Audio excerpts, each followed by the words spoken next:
In 1921, a mob of 10,000 whites descended on the Greenwood district of Tulsa, Oklahoma, then the richest black neighborhood in the entire United States. Hundreds of black residents were murdered in what became the deadliest massacre on American soil since the Civil War.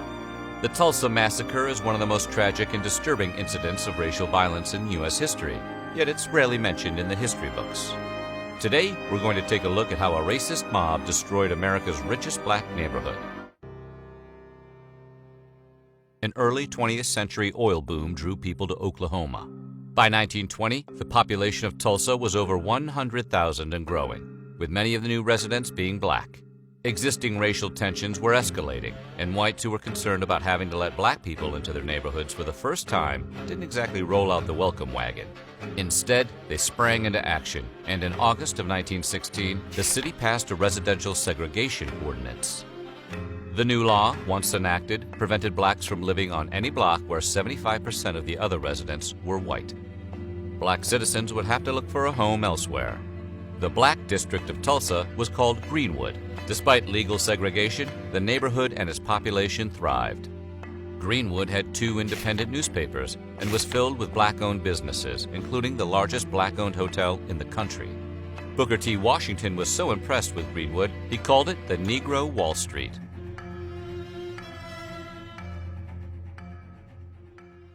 It all started on May 30th, 1921, when a 19-year-old shoeshiner named Dick Rowland entered the Drexel Building, an office located at 319 South Main Street in Tulsa. He needed to use a public bathroom, but because he was black, segregation laws restricted him to using facilities located at the top of the building. Getting there required taking the elevator, and that's where Dick encountered the elevator operator, a 17-year-old white woman named Sarah Page. Whether or not Dick Rowland and Sarah Page knew each other is a matter of debate. What happened in the elevator that day is also unknown. An article in the Tulsa Tribune reported that Rowland attacked Page, scratching her hands and face and tearing her clothes. Conversely, author Mary Parrish, writing less than a year after the events, reported that the black man had merely stepped on the girl's shoes by accident. What is known is that a clerk in a nearby department store heard what he thought was a woman screaming. He went to investigate and saw a young black man run from the building. Then he found Page in the elevator.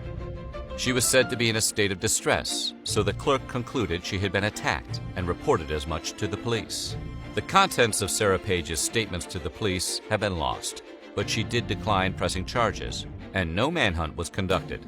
Rowland, however, knew that the mere accusation of attacking a white woman could make him the target of an angry white mob. He fled to his mother's house in Greenwood.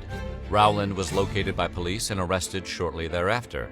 The white-owned Tulsa Tribune, known for its sensationalist takes, broke the story in their afternoon edition with the incendiary headline, "Nab Negro for Attacking Girl in an Elevator."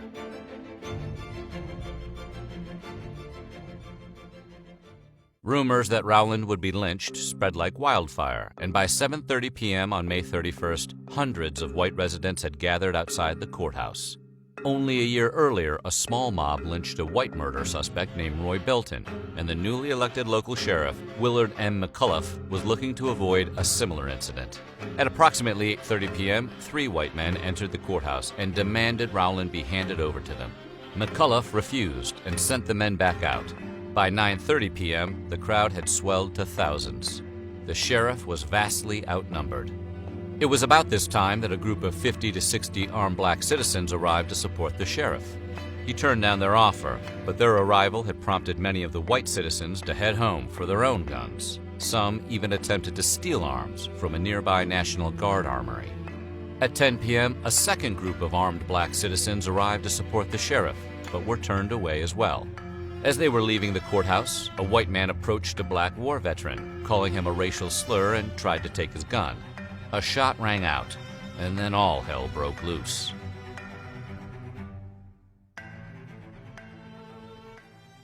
Both sides began to fire, but the small group of black citizens was outnumbered 20-1, and they retreated towards Greenwood. The gunfight followed them the whole way, and the whites used it as an excuse to massacre innocent black citizens. One unarmed black man was even chased into a theater and murdered on the stage. Calling the incident a Negro uprising, the local police deputized almost 500 white men. many of whom had been members of the lynch mob that had created the whole situation in the first place.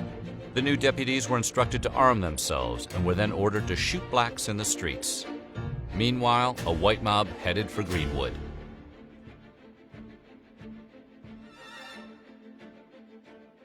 The mob descended on Greenwood with a fury, burning houses and businesses. By the morning of June 1st, the mob had grown to approximately 10,000 white citizens. They poured into the district, looting, destroying, and murdering black residents by the hundreds.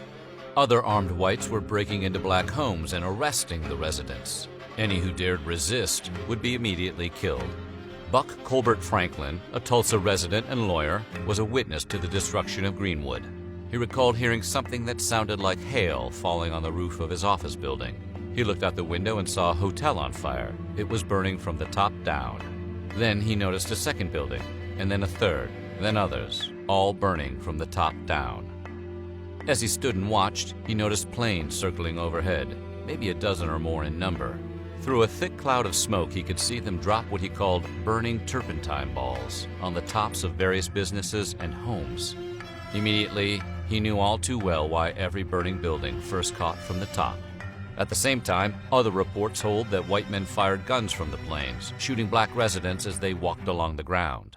The planes, as it would turn out, were military biplane trainers from World War I that had lifted off from Curtis Southwest Field, just outside the city. Law enforcement officials subsequently said the planes were protection, but the survivors of the massacre knew better.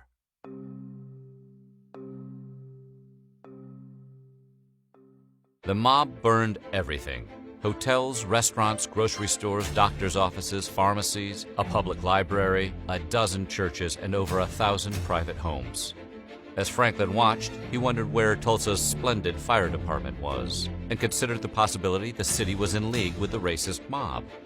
By the time the sun came up, the National Guard had arrived to restore order. However, instead of targeting the white mob, many of the troops went after the black residents instead. Over 6,000 people were arrested and imprisoned at Convention Hall, and not a single one was white.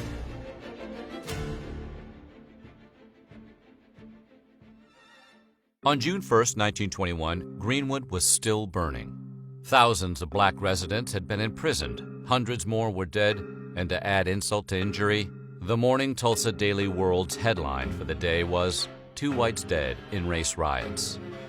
The article claimed that 500 armed whites had heroically held off 1,000 armed blacks.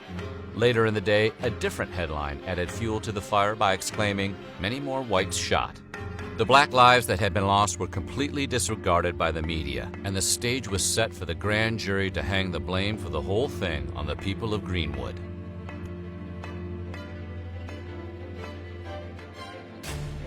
The Stratford Hotel was the largest business of its kind owned by a black person in the U.S. prior to the Civil Rights era. Stratford's hotel had 54 rooms equipped with luxuries like crystal chandeliers and was worth somewhere in the area of $75,000, which is roughly the equivalent of about $1 million current dollars. Nonetheless, it was destroyed along with the rest of Greenwood during the massacre. In a just world, Stratford would have received restitution for his loss, but 1921 Tulsa was anything but just. Stratford was arrested, along with 69 other men, and charged with inciting the riot that ultimately burned down his own hotel. He would later jump bail and flee the state to avoid being lynched. Stratford went on to be a lawyer in Chicago and never returned to Oklahoma. He was finally cleared of the charges against him in 1996, 60 years after he passed away.